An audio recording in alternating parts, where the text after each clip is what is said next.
Welcome to the Dental 18 podcast. I'm your host, Kiera Dent, and I have this crazy idea that maybe I could combine a doctor and a team member's perspective because let's face it, dentistry can be a challenging profession with those two perspectives. I've been a dental assistant, treatment coordinator, scheduler, biller, office manager, regional manager, practice owner, and I have a team of traveling consultants where we have traveled to over 165 different offices coaching teams. Yep, we don't just understand you, we are you. Our mission is to positively impact the world of dental, and I believe that this podcast is the greatest way I can help elevate teams, grow VIP experiences, reduce stress, and create A-teams. Welcome to the Dental 18 podcast. Hello, Dental 18 listeners. This is Kiera, and you guys, today I am really excited to be talking to you. Welcome to the week of love. I love Valentine's Day. I think it's so fun. I actually wanted this to be the day that my podcast was released. And due to some snafus, which is totally fine, it did not get released on Valentine's Day. But the reason I wanted it released on Valentine's Day is because the Dental 18 team, I feel our mission is to positively impact the world of dental. And I feel this podcast is a way that I can add a little love back into our dental world that we are all so blessed and fortunate to be a part of. I am so excited that I am able to be a part of the dental world, to be able to coach offices, to be able to share my passion and vibrancy for this profession. So I hope all of you feel that same way as well. And it's interesting because as I worked in a dental office and when I was managing, I realized that there were different types of love that I could have been giving to my team. And instead, when I was managing, and again, I don't really love the word managing. I should have been leading or guiding them as opposed to managing them. I realized that different team members and different people and even different patients, they are going to be taking love and receiving love or even direction or correction in different ways. So really playing to your team, playing to your patient, playing to your audience, and being self-aware to realize not everyone is the same. They don't all like to receive love or compliments or appreciation the same way you do. So there is a book. It is called The 5 Love Languages. Some of you may have heard of it. It's by Gary Chapman. And in that book, if you guys aren't familiar with it, he talks about how there are 5 different love languages, meaning 5 different ways that people feel loved and appreciated. And I think that this is a good reference point for us to work off of. There are other ways out there, but the point behind all of this that I'm trying to prove or display is that making sure in this month of love that you're really giving your team members some love in the way that they receive it the most. I have read studies before that say that teams, the number one reason that they will leave a job is not due to money. It is actually due to a lack of feeling appreciated. I can't tell you how many times I walk into dental offices and the team tells me, I just wish my doctor would appreciate me. Or, I just don't feel appreciated for what I do here. It's crazy. And it's funny because I'll look around and I'll see that people are giving compliments, but maybe it's not done in the way that is received best by the person on the receiving end. Meaning, I'm sending you a bouquet of red roses and you absolutely do not like red roses and you would actually prefer a box of chocolates. So delivering love or compliments in the way that the other person receives it is paramount. Does this take effort? Yes. Does this take time? 100%. Does this require you to be a little bit more than just your average basic? For sure. But you're also listening to the A-team, which means that you are a cut above the rest. So in Gary Chapman's book, The 5 Love Languages, he talks about the 5 different love languages, and they are gifts or tokens of affection. So that's gifts. Gifts are one love language. Quality time together. Physical touch, words of affirmation, and acts of service. Now, I don't think it's fair to think that you're one and none of the others, but it's what is your primary way that you receive love. I will tell you, growing up, I grew up in an incredible family. There were 7 kids, including myself. And a lot of times I kind of felt like I was one of the numbers. Like, okay, cool. I'm just one in the masses. And so for me, gifts were a big thing. My parents, they had a great job. I had a great life. Money was tight for us at times. I mean, there were 7 kids in there. And so I remember buying things really wasn't something that happened all the time. My parents did a really great job. I never went for anything in my life.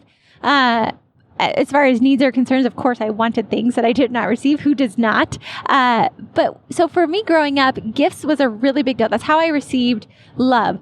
When my husband and I got married, I remember he thought it'd be a real fun joke to pretend that he forgot my birthday our first year being married. Now, I grew up in a family where gifts are a huge thing. Gifts are how I feel loved and appreciated. And lo and behold, my husband thinks it's real funny to pretend like he forgot about me all day long. That did not go over well, guys, like at all. And yet for other people, for Jason, my husband, gifts really don't matter that much to him. He's not a gift person. He thinks it is just like junk. Like, why does that matter? I don't really need this. And so for him, that's not how he receives love. So for your team member, now if it's physical touch, that's a little wild in an office. So I would strongly advise not doing physical touch, but there could be a secondary to that. And that could be, maybe they do need a hug. I just get weird about physical touch. So I say leave that for home life. And the other ones, though, gifts, quality time together, words of affirmation, and acts of service. So something that you could do in your practice that I have coached plenty of offices on and had them do this is where we actually have the whole office take the love languages quiz. So that way you can see in an office what your love language is. And I will tell you, mine has changed over time. As I have developed my own business, I buy myself things. Yes, I do still appreciate gifts, and they do mean a lot to me. I also really love words of affirmation. If you tell me I'm doing a bang-up job and you are really impressed with specifics, that means so much to me. For Jason, my husband, his is quality time. I could tell him all day long how awesome he is. He doesn't really care about that as much. Of course, he enjoys hearing it, but he would much rather have quality time with me, not being gone on the road. So really just figuring out what is, and you can do this with your home, your family, or you can also do this at work. When you're at the office, I will tell you, most doctors work with a lot of female. And across the board, what I have seen for the bulk of them is it's words of affirmation. That tends to be one of the biggest sought out things. And like I mentioned, most people don't leave the job force due to a lack of money. A lot of people, the number one reason people leave a job is due to feeling unappreciated. So like I mentioned, I wish my doctor would just notice what I do. This is that words of affirmation that a lot of people just relish in and can really help spread the love. Also, patience, words of affirmation, complimenting them. And so what you can do is from the How to Win Friends and Influence People, another fantastic read if you have not read it, is in that, they talk about how giving compliments, it needs to be a very specific compliment. I catch myself regularly where I'll be like, hey, thanks so much for all you do.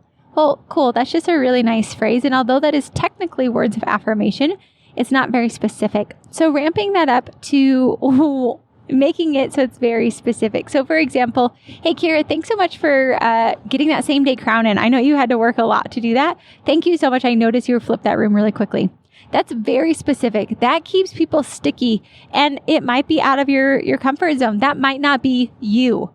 I hear that a lot. Well, Kiera, that's just not me. Okay, fantastic. When did you decide to identify yourself as that? As a child, you weren't this way. As a child, you gave love freely. You would tell people you love them. Mommy, I love you. Daddy, I love you. Those were things that you just naturally said. So why is it weird now? At what point did you define yourself of who you are? So look at that. If you ever say things like, well, I'm just not this, or I'm just not that. When did you choose to define your identity as that? Because that's holding you back from who you can actually be.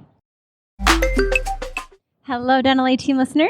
I am so excited because the Dental A Team has been super fortunate and blessed to work with offices across the country. And because our offices are growing, we have introduced the Optimum Practice, where we come into your practice and do a customized report. This is a super popular package that we are offering to offices. And because it is so popular, we only have room to bring in 2 more offices this quarter. So if you are an office that wants to be optimum, or you think you are optimum and want the Dental A Team to come in and help you out, give me a call. I don't want you guys to miss out on this opportunity because we are getting space limited for Optimum packages. Email us at hello@thedentalateam.com and we'll get you in as an Optimum practice this quarter.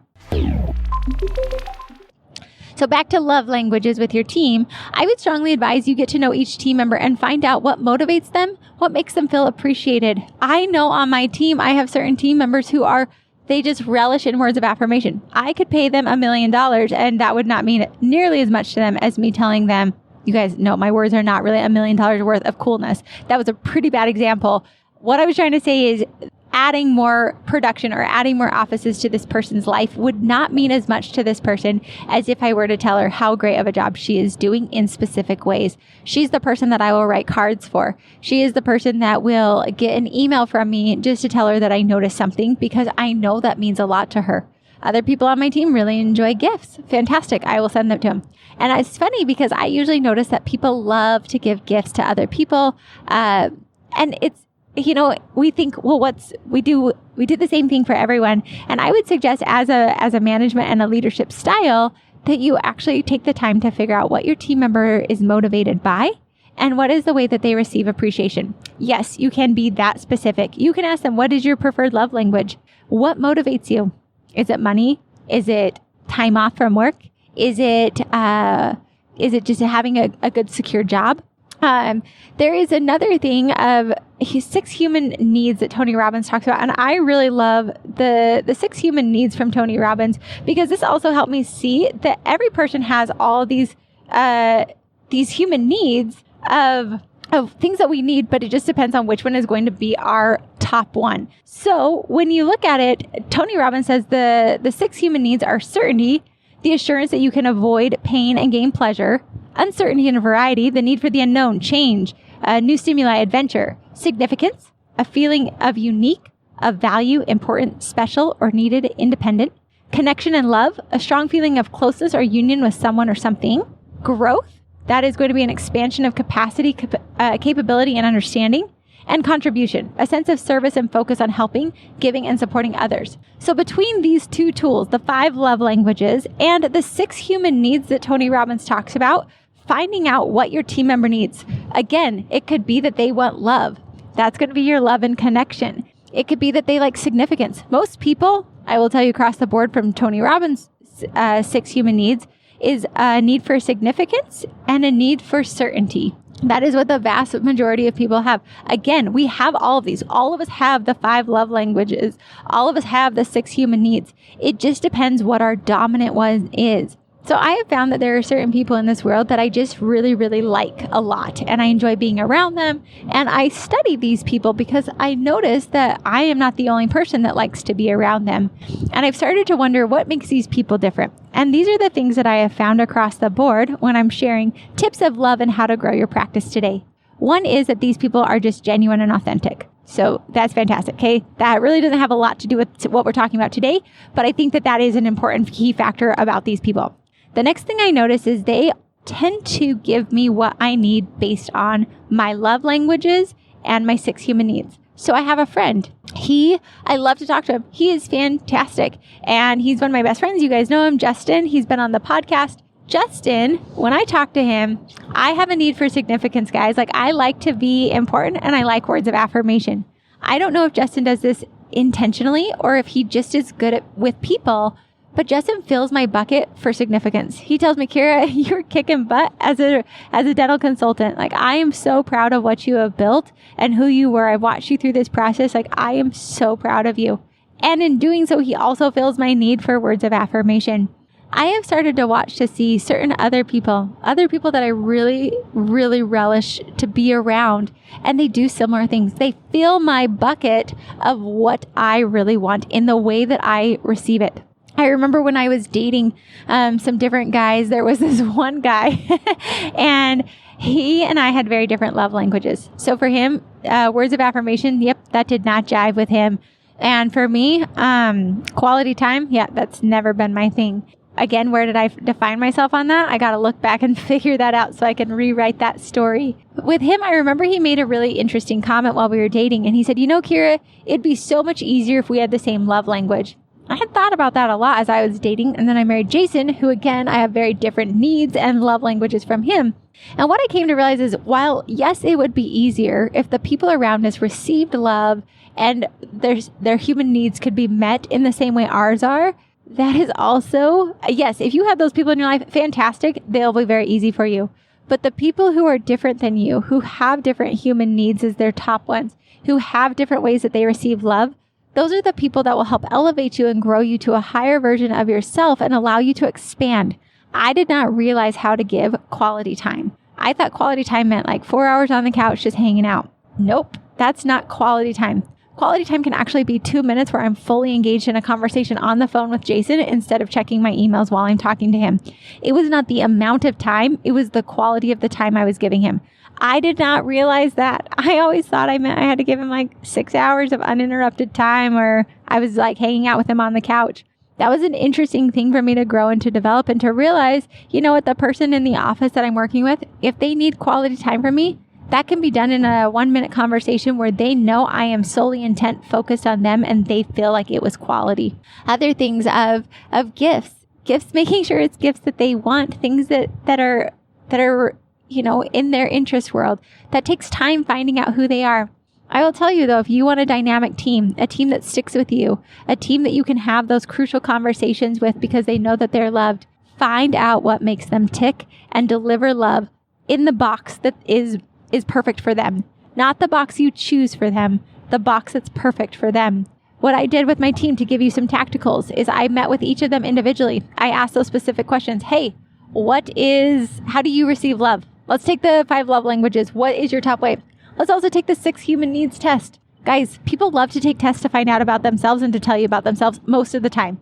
And so doing this with your team, taking the 5 love languages, figuring it out, taking time to figure out their human needs, and then delivering on those every single month. Yes, you can still have bonuses in there, but you will have unlocked a treasure trove of information of what your team actually needs versus what you think they need. Notice the difference. So if you want to get efficient, you think, well, if I just give them all Starbucks gift cards, everyone will be happy. Well, guess what? I might have missed the person who needs the personalized note because words of affirmation is that person's thing. But I gave everybody a gift. They should all be happy.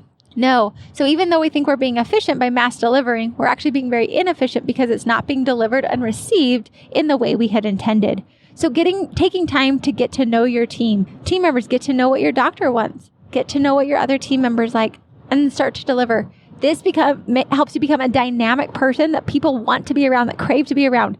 Think about your patients. And the more you do this and practice on your team, on your family, you start to pick up on what other people's needs are quicker, faster, and more automatically. So you're able to deliver this kind of love in the most personalized way. So guys, go try this out. Go check with your teams. Have them take these quizzes. I will tell you, it will change your practice. It will make you all so much closer together, and they will want to work with you because they are getting their love buckets filled in the way that it wants.